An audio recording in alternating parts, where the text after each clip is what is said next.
Sage is a FEMA disaster dog. We bring people home and we bring closure to families when we can't bring them home alive. She worked in Iraq searching for missing soldiers. She also worked at Katrina, but her first real assignment was the Pentagon at 9/11. She had indicated on a pile of rubble and they started pitching rocks. Sage had located the remains of the terrorists that flew the plane into the Pentagon. When she was in Iraq, she sort of served as a dual-purpose dog. Our primary job was to search for missing soldiers while we were there. There were many times where Sage provided what I called therapy to soldiers over there. She was a piece of home. They just played with her and hugged on her. She's pretty amazing. I wish I had her energy.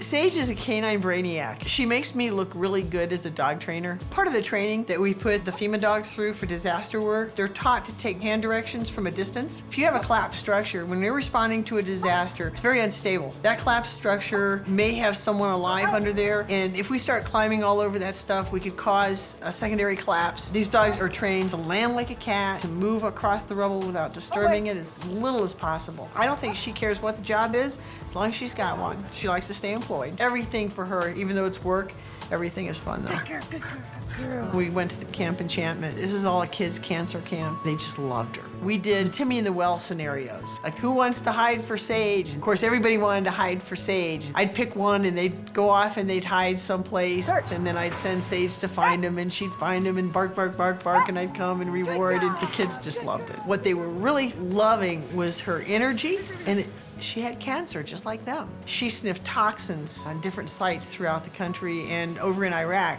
You can't tell she's missing lung lobes, you can't tell her diaphragm's not working right. I think Sage is a hero because this little dog in 12 and a half years has seen some of the worst disasters this country has known. She's been to war. She has fought 2 bouts with cancer, with 2 major surgeries. She's gone through chemotherapy, and her zest for life and her enjoyment for life has never been dampened. I think that makes her a hero.